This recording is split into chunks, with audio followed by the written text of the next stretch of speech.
hanya dengan satu mesin ni saja jatuh keseluruhan khilafah Islam. Antara misteri terbesar sejarah adalah bagaimana khilafah Islam, kerajaan empire teragung, terhebat, terbijak, termaju dunia, boleh jatuh dan boleh pupus pada tahun 1924. Ada banyaklah sebab yang diutarakan kenapa ini boleh berlaku, tapi antara teori penjelasan yang paling menarik adalah kejatuhan keseluruhan empire Islam adalah disebabkan satu mesin ni. Ini adalah mesin percetakan Gutenberg, iaitu mesin pencetak terawal yang dicipta pada tahun 1440 dan dianggap sebagai antara ciptaan manusia paling penting dalam sejarah. Dengan menekan taip pada permukaan kertas, dakwat dapat ditekap pada kertas dan ia mampu menghasilkan sehingga 3,600 kertas helaian muka surat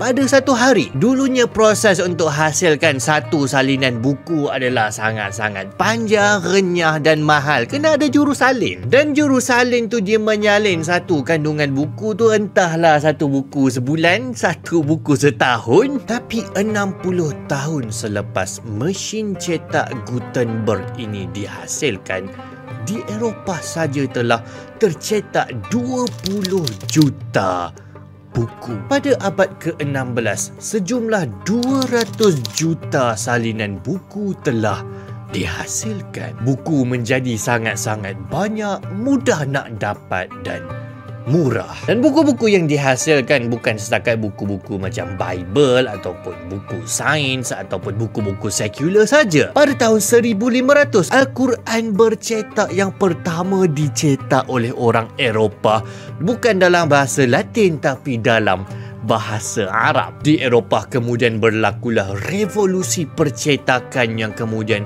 membawa kepada Renaissance, zaman pencerahan yang melonjakkan tamadun barat jauh mengatasi sekalian tamadun lain di seluruh dunia. Saintis-saintis dapat berkongsi jurnal saintifik sesama mereka dengan lebih cekap.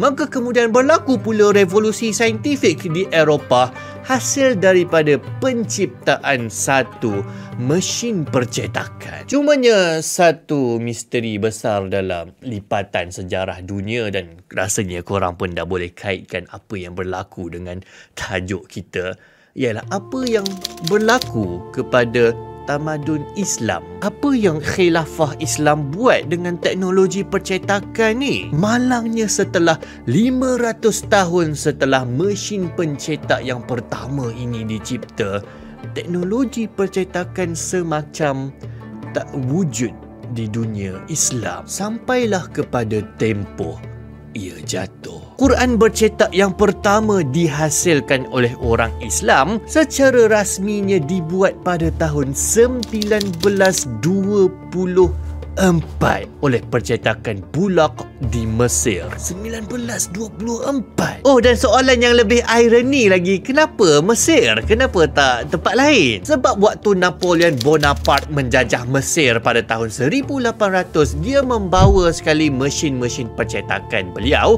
untuk mencetak pamflet-pamflet propaganda, dan kemudian apabila beliau kalah dan beliau balik, Napoleon Bonaparte meninggalkan mesin-mesin percetakan ini yang pertama kali dilihat oleh orang Islam di Mesir. Persoalannya, kenapa boleh jadi macam ni? Kalau dulu Islam adalah empire yang paling terkehadapan dalam mengambil sains dan teknologi, mereka ambil contohnya teknologi penghasilan kertas daripada tamadun Cina, dan kemudian mereka menjadi master. Mereka menghasilkan puluhan ratusan ribu kitab. Al-Quran mereka hasilkan menggunakan kertas, sampailah mereka meninggalkan tamadun lain jauh di dalam aspek ilmu. Tapi apa jadi dengan teknologi percetakan? Kita tak pernah tahu ke bahawa musuh kita telah mencipta mesin yang boleh menghasilkan puluhan juta buku ni? Apa kita buat? Soalan ini adalah antara misteri yang paling banyak dibincangkan ketika khilafah Islam jatuh pada tahun 1924. Tahun yang sama dengan penghasilan percetakan Quran yang pertama oleh orang Islam. Dan ada satu teori yang paling popular sekali dan paling banyak diketengahkan oleh sekalian sejarawan sarjana orientalis barat, malah diambil juga oleh pemikir-pemikir Islam itu sendiri, bahawa teori jumud, di mana kerajaan Islam itu sendiri mereka mengharamkan mesin cetak. Hah? Apa? Mengharamkan mesin cetak? Apa hal? Letak babi ke apa kan? Catatan sejarah mengatakan bahawa Khalifah Sultan Bayezid III, beliau mengharamkan terus mesin percetakan daripada digunakan dalam kerajaannya. Dan ini disambut pula oleh anaknya Sultan Murad pertama dengan satu firman yang lagi teruk: siapa yang ditemui menggunakan mesin percetakan akan dihukum mati. Dan ini dikatakan disokong oleh agamawan-agamawan ketika itu. Mereka kata bahawa mesin pencetak ini adalah bid'ah. Ia adalah teknologi yang datang daripada orang kafir. Dan teknologi ini adalah cubaan untuk membuatkan orang untuk lebih bergantung kepada buku dan tak lagi kepada pemikiran dan hafalan mereka. Yalah, sebab kalau dah banyak sangat buku bercetak, buat apa lagi nak menghafal? Ada yang kata haram kalau mesin yang mencetak Al-Quran, sebab mereka kata nak menghasilkan, nak menulis semula Al-Quran ini mesti kena ada wuduk. Mesin macam mana nak ambil wuduk? Kalau betul maksudnya Al-Quran bercetak yang kita guna sekarang 500 tahun lepas, semuanya haram sebab semuanya bercetak oleh mesin. Dan dikatakan ramai agamawan yang takut bahawa buku-buku yang dicetak oleh musuh-musuh Islam ini dipenuhi dengan versi-versi ilmu yang salah untuk lebih menyesatkan lagi umat Islam ketika itu. Jadi inilah versi teori yang paling popular, dan bukan setakat dipopularkan oleh sarjana barat, malah oleh sebahagian agamawan moden masa kini. Teori jumud. Orang Islam pada waktu tu sudah tertutup otak mereka sampaikan mereka dah tak boleh lagi nak menerima fikiran-fikiran baru, teknologi-teknologi baru ini. Mereka sudah tertutup, mereka hanya taklid buta dan tak mahu lagi berfikir. Sampailah akhirnya kita kalah teruk dengan tamadun barat yang baru saja mengalami zaman pencerahan. Tapi soalannya, betul ke teori ni? Yelah, dia popular lah. Tapi teori-teori yang popular ni mesti betul ke? Satu soalan simple yang sangat-sangat mudah kita boleh tanya. Kalau betul lah Sultan Bayezid III mengharamkan mesin percetakan, disambut oleh anak dia Sultan Salim, sampaikan siapa-siapa yang guna akan kena bunuh. Ini firman yang sangat-sangat berat ni. Mana buktinya? Boleh ke kita nak tengok dokumen-dokumen yang kata benda ni? Ada tak dokumen adstan nadir yang kita boleh tengok, yang kita boleh pegang, yang betul-betul menceritakan bahawa peristiwa bersejarah ini betul-betul berlaku? Dan soalan inilah yang dikorek semula oleh sejarawan barat seperti Catherine Schwartz dan Anton Haues. Catherine Schwartz tulis satu kertas kajian, Did the Ottoman Sultan ban prints? Adakah sultan-sultan zaman Osmaniyah ini mengharamkan mesin percetakan? Dan kesimpulannya adalah tak ada. Dokumen-dokumen pengharaman tersebut tak pernah dijumpai. Tak ada bukti secara rasmi mengatakan bahawa Sultan Osmaniyah mengharamkan mesin cetak. Biar betul, tapi macam mana boleh famous sangat teori ni? Okey. Kalau Sultan tak pernah haramkan, macam mana pula dengan golongan agamawan, ulama?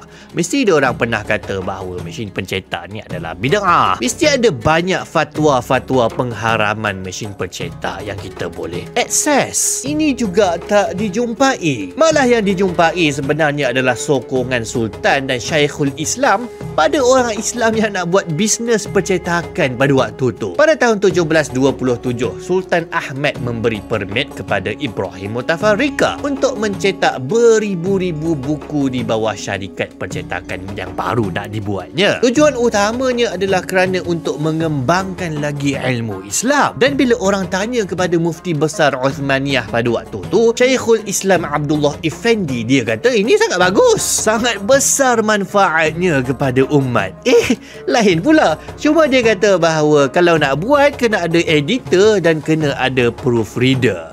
Standard lah tu. Tapi perusahaan percetakan Ibrahim Mutafarrika ni dia gagal. Itu kita bincang lepas ni kenapa. Jadi kalau macam tu, dari mana datangnya tuduhan bahawa Sultan mengharamkan orang Islam tertutup jumud pemikiran mereka terhadap mesin percetakan? Mana datang semua tuduhan-tuduhan ni? Jawapannya macam biasa, bila kita sebut tentang sejarah, kebiasaannya adalah kita akan mengambil daripada sumber-sumber yang bias. Kita akan mengambil daripada sumber orang-orang yang menang terhadap musuh mereka. Dan itulah apa yang berlaku kepada tuduhan terhadap orang Islam berkenaan dengan mesin pencetak ni. Sumbernya rupanya datang daripada paderi Perancis bernama André Tavert yang mati pada tahun 1590. Dia ni bukan langsung pakar dalam politik dan budaya Turki Osmaniyah. Dia ni banyak reka cerita dan sejarawan tolak cerita-cerita dia apa-apa saja yang disandarkan kepada sejarah. Dia banyak pelagiat cerita orang, dan cerita dia pasal Sultan mengharamkan mesin pencetak tu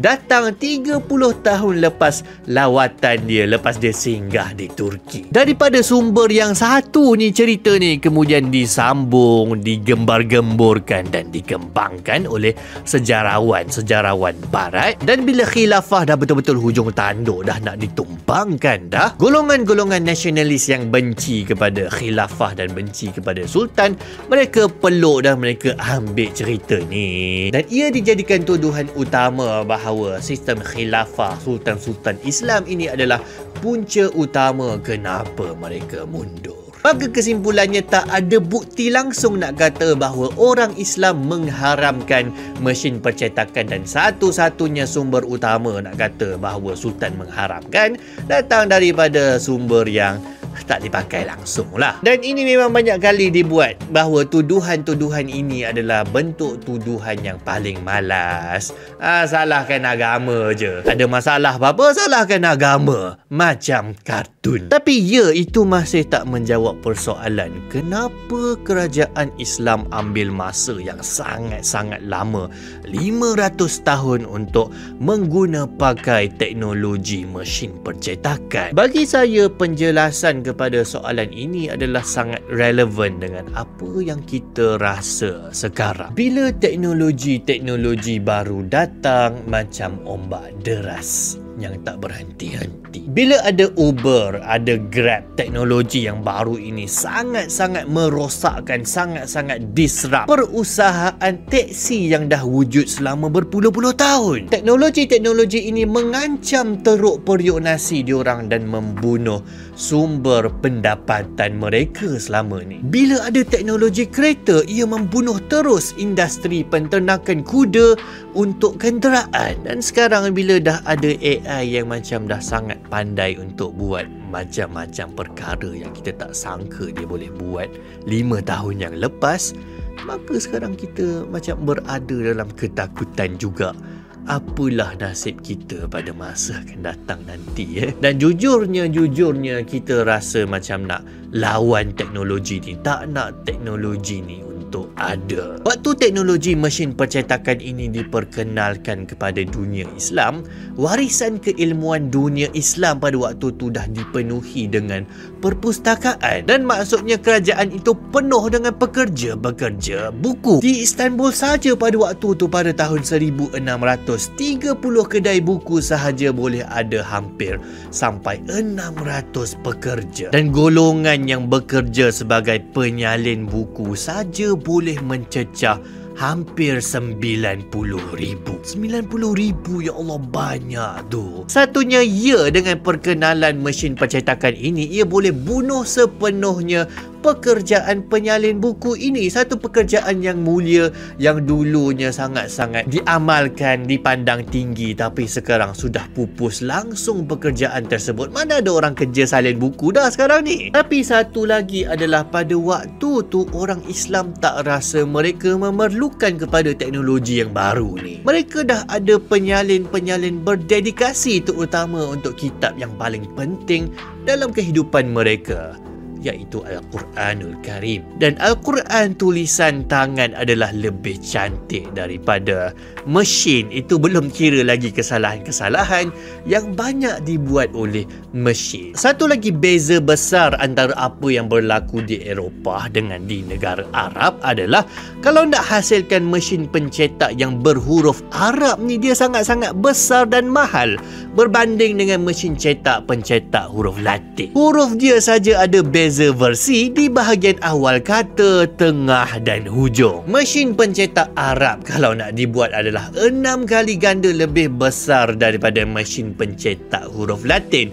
Dan dah pasti mahalnya berganda-ganda. Proses nak menghasilkan walau satu muka surat saja menjadi sangat lama dan kosnya jadi sangat tinggi. Kalau mesin pencetak Latin tu paling kurang golongan-golongan elit boleh taja, institusi universiti boleh beli, gereja boleh sponsor. Tapi untuk mesin pencetak Arab, satu-satunya golongan yang mampu untuk taja adalah golongan raja. Dan itulah yang kita tengok pada percetakan Quran pertama dunia Islam. Ia ditaja oleh Raja Fuad. Tapi akhirnya satu lagi faktor kenapa mesin percetakan ini boleh sangat-sangat popular di negara barat adalah kerana kapitalisme. Mesin percetakan itu adalah dibuat untuk bisnes kapitalis. Dan ia mungkin membunuh berpuluh-puluh ribu peluang pekerjaan sedia ada, tapi itulah nature, itulah sifat kapitalisme. Macam yang kita tengok sekarang ini, mereka yang paling kaya adalah mereka yang memonopoli, menguasai teknologi. Pembahagian kekayaan sangat-sangat tak seimbang. Mereka kaya berbilion, nak masuk trilion dolar, tapi 95% umat manusia yang lain adalah lebih miskin daripada mereka. Dan ini pastinya bercanggahan kalau pandangan hidup anda dalam dunia ini adalah untuk berkongsi rezeki, jangan monopoli, jangan gunakan semata-mata teknologi sepenuhnya menggantikan puluhan ribu peluang kerja. Ya, teknologi ni mungkin akan membawa kepada kemajuan, tapi pada masa yang sama, bagaimana dengan ketidaksamaan dan ketidakadilan? Jadi itulah dia sedikit sebanyak penerokaan kita terhadap satu teori yang sangat-sangat popular tentang kenapa khilafah Islam boleh jatuh, kenapa empire yang dulunya paling power boleh tumpas dengan sangat-sangat hina, dan ia disandarkan kepada penolakan kepada mesin percetakan. Mungkin ya bahawa mesin percetakan itu ada satu peranan yang sangat-sangat besar dalam mengembangkan tamadun barat terutama sekali, tapi pada masa yang sama kita kena buang tuduhan-tuduhan yang sangat-sangat biasa dikenakan kepada umat Islam bahawa kita mengharamkan jumuk dan sebagainya, sedangkan ia adalah masalah sosial, ia adalah masalah ekonomi. Dan pastinya jangan sekali-kali mudah menyalahkan agama. Dan itulah sedikit sebanyak, maka apa pandangan anda tulis dalam bahagian komen. Kita jumpa lagi. Assalamualaikum.